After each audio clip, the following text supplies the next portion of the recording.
ang kasumpasumpang dugo ng bathala. Nakatitiyak ako na malakas at makapangyarihan ng kanyang nakaharap. Kaya siya nadaig ng ganon. At nakatitiyak rin ako na buhay pa siya. Mga itim na brilyante, aming hinihingi ang iyong tulong upang pagalingin si Gargan. Kailangan nating makahanap ng nilalang. Painumin sa bathala ang kanyang dugo. Hindi na masasayang ang iyong pangalawang buhay sapagkat isa kang katangi-tanging alay para sa ating bathala. Parang sa mundo rin pala ng mga tao ang ganap dito, mahal na Hara. Maraming masasamang loob at mga traidor dito sa Encantadia. Ang kadiliman ay palaging naghahanap ng buwak, kahit saan mang daigdig. Bakit parang wala namang nangyayari? Sinayang mo ang buhay ni Agan. Manahimik ka lang! Maligayang pagbabalik Batalang Gargan. Ang aking mga kahuling matala ay gawa nito sa akin. Nawala rin ang kasalanan sa akin ng mga sangre at batala. Besang suliranin lang akong kinakaharap. Ito'y dugo ni Gargan na tila hindi mapalis sa aking kamay. Sigurado ako, may epekto ito kay Flamara. Hindi ka maaaring mag-isa. Dapat ay lagi kami kasama upang matiyak natin ang iyong kaligtasan.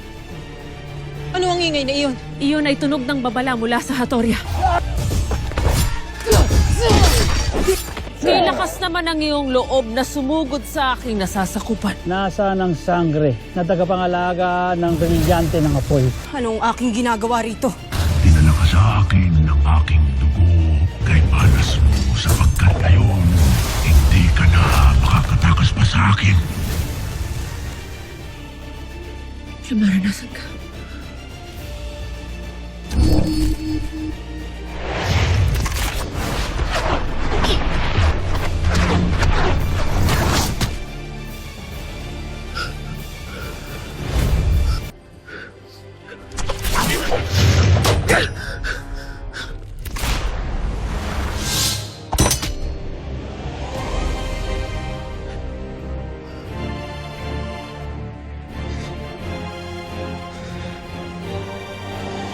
Hindi na ako papayag na muling mamatay sa palaso. Gargan! Humarap ka sa akin at ilabas mo sa akin ang aking anak! Batid ko na ikaw ang bumihag sa kanya. Gargan!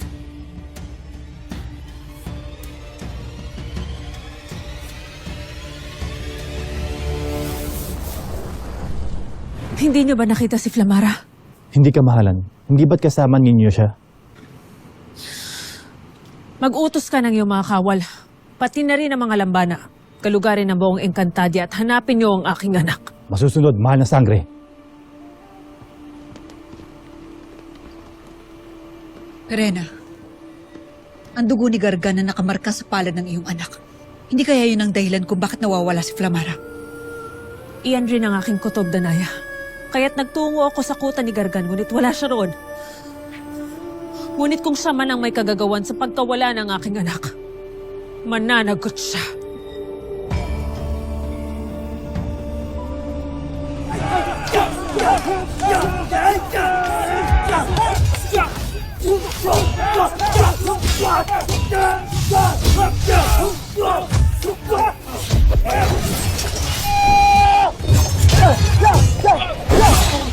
Tayo na naman ang nagtagpo, Adamus. Buong akala ko talaga'y napaslang na kita. Sapagkat ang mabubuti ay kinakampihan ng tadhana sa Ur. Naway kasihan ako nito nang maparusahan kita. Bismok!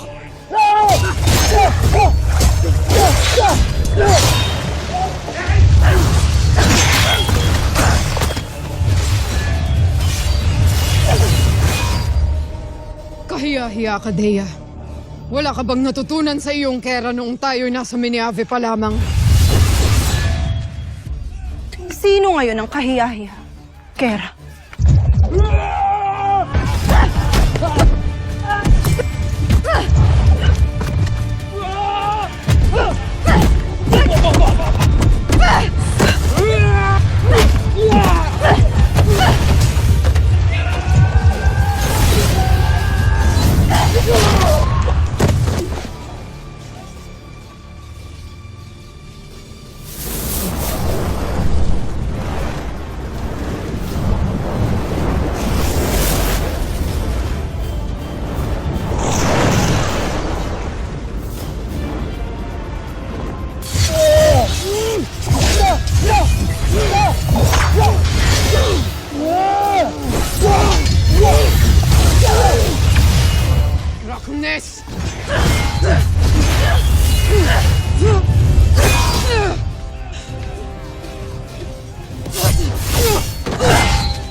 Hindi mo man ipahalata, Flamara. Ngunit batid ko ang iyong takot. Nagkakamali ka, Gargan.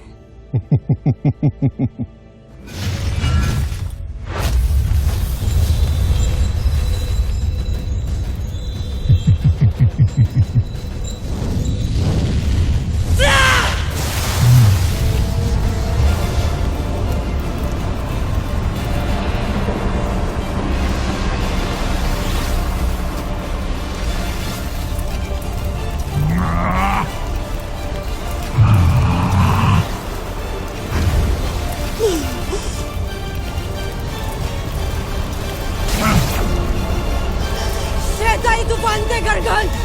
Sinasamo ko ang aking kambal diwa ngayon din!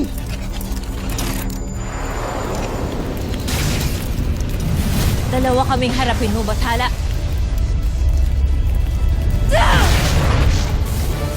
Hindi niyo ako magagapi kahit na magsama pa kayong dalawa. Puro satsat! Matignan niyo pareho ang aking nais. Ang isuko mo sa akin ang brilyante ng apoy, Flamara. Maging ang kambal-diwa nitong si Labanaya.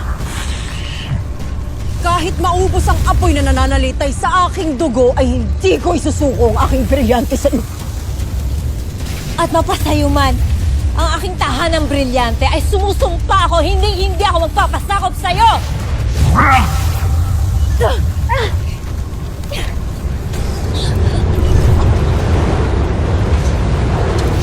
Pakawalan mo sila ba niya, Gargan?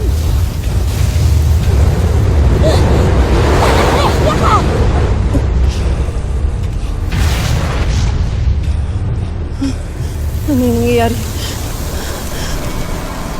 Bakit tila kusang lumalapit sa'yo ang aking kamay? Dahil hawak ko ang iyong kamay, Flamara. Sa tulong ng aking dugong nakakunyapit dito.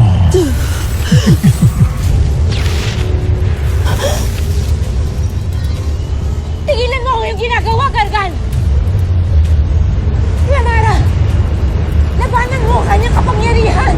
Huwag mo hayaan kunin niya ang brilyante ng apoy! Senda Kwasi.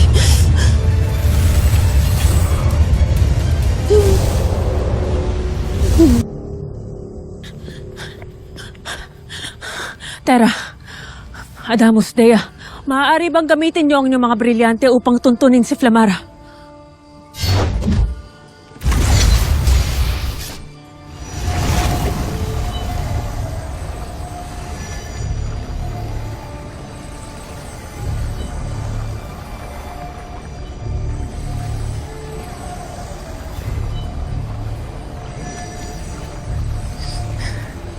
Hindi mahagilap ng aking brilyante ang kinaroroonan ng hininga ni Flamara. Maging ako. Hindi maramdaman ng lupa si Flamara. Kung ganon ay may kapangyarihang nagkukubli sa aking anak. At nakatitiyak akong kagagawa nito ni Gargan. Ashley, malamang ay dinala ni Gargan si Flamara sa lugar kung saan niya ako pinaslang.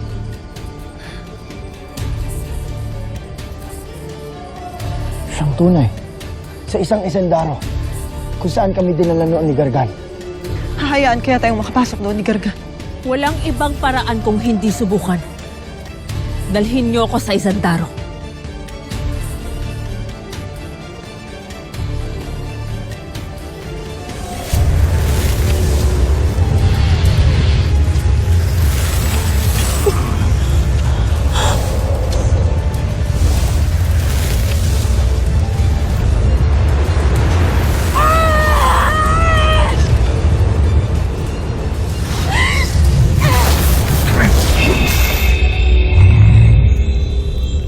Abisala Esh Malavania, maaari ka nang bumalik sa loob ng brilyante.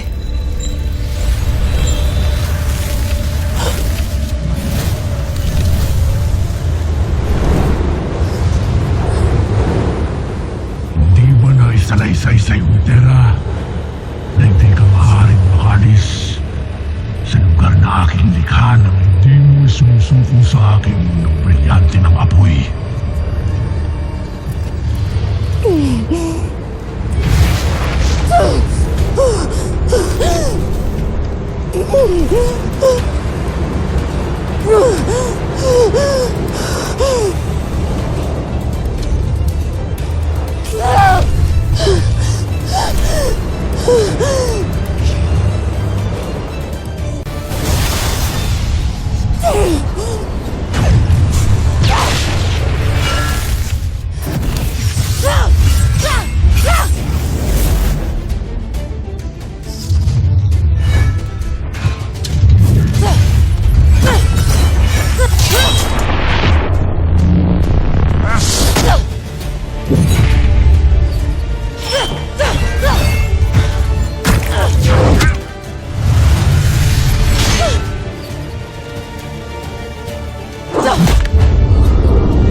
Bigay mo sa akin ang iyong brilyante, Flamara, upang maigsan ng sakit at parusang iyong nararamdaman ng dahil sa aking itim na brilyante.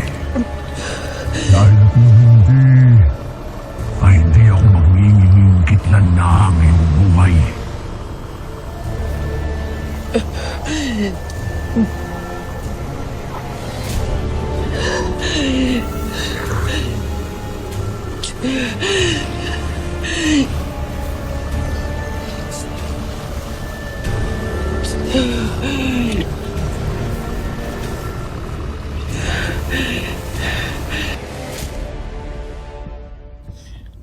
Lara.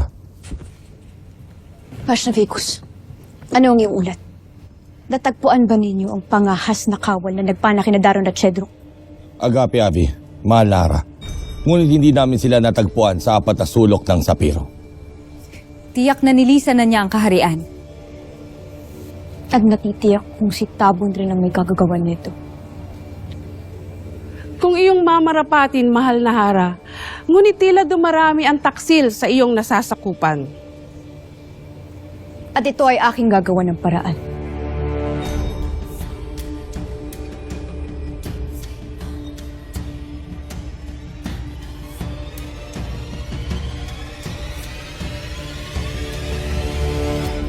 Hindi man lang ako pinasalamatan ni Gargan.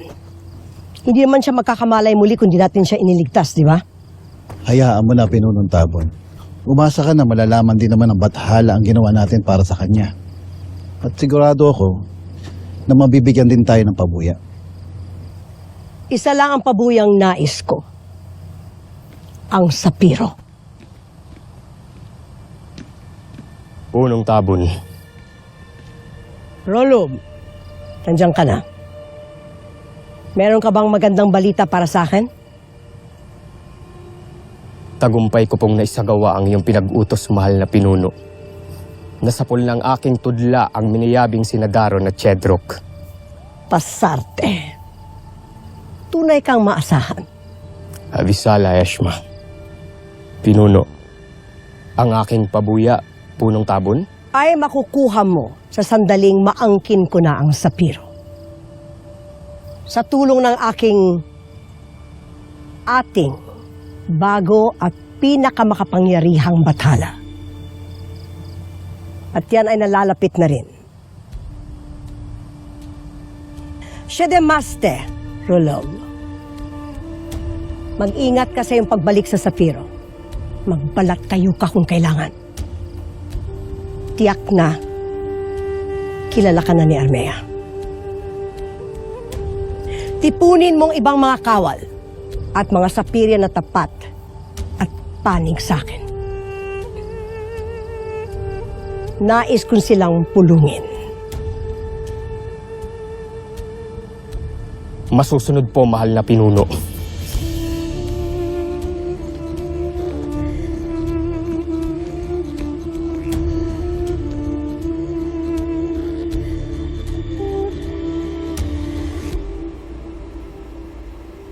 Mashnavicus, inuutusan kita na siyasatin mo ang lahat ng kawal ng Sapiro.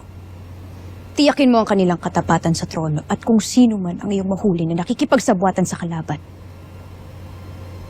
O kay Tabut, ay siyang parusahan at ipakulong. Masusunod, Hara Armea.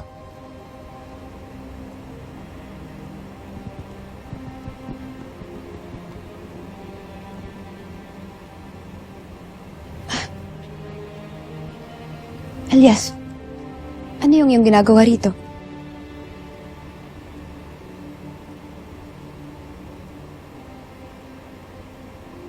Huwag mo silang pansinin. Nadalaw mo na ba si Daron sa kanyang silid? Opo, Ara. Iyon nga rin po ang sadya ko rito. Para sabihin po na may malay na si Daron. Safe na siya. Safe, ligtas. Nalaman ko na ang kahulugan ng katagang yan sa aking isang kapatid. Avisala Eshma, maraming salamat. Wow, magic! Ang ganda talaga dito sa Encantadia. Dapat ka nang masanay, mortal. Sapagkat may mga kapangyarihan talaga ang mga diwata at ang ibang nilalang dito sa Encantadia. Maiwan muna kita dito.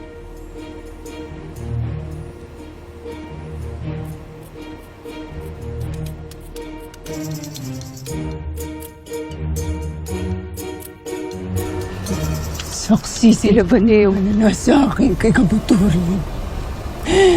Hindi ko isusuko ang aking brilliant. Ikamatay ko man ito. Kung gayon, lumanda ka sa maubos ng apoy ng iyong buhay!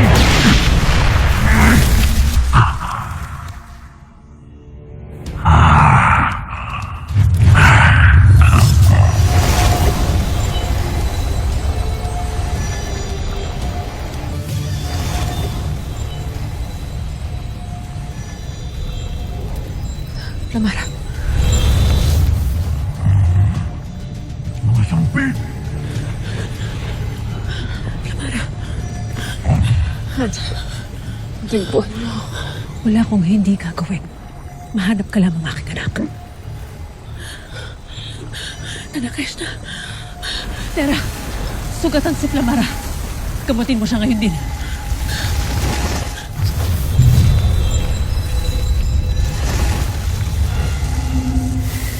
Paano kayo nakapasok dito sa aking esendaro?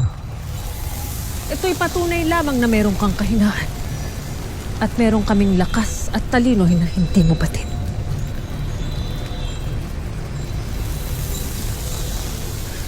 Avisala Eshmatera. Ngayon, harapin mo kaming lahat.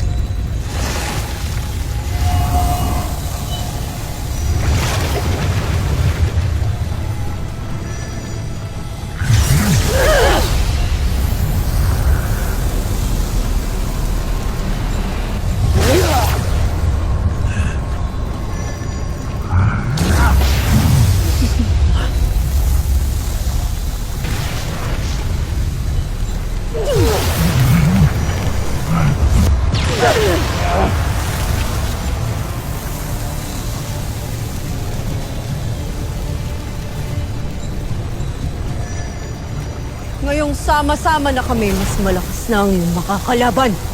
Matapang ka na ngayon, Flamara. Tingnan natin ang tapang sa aking gagawin.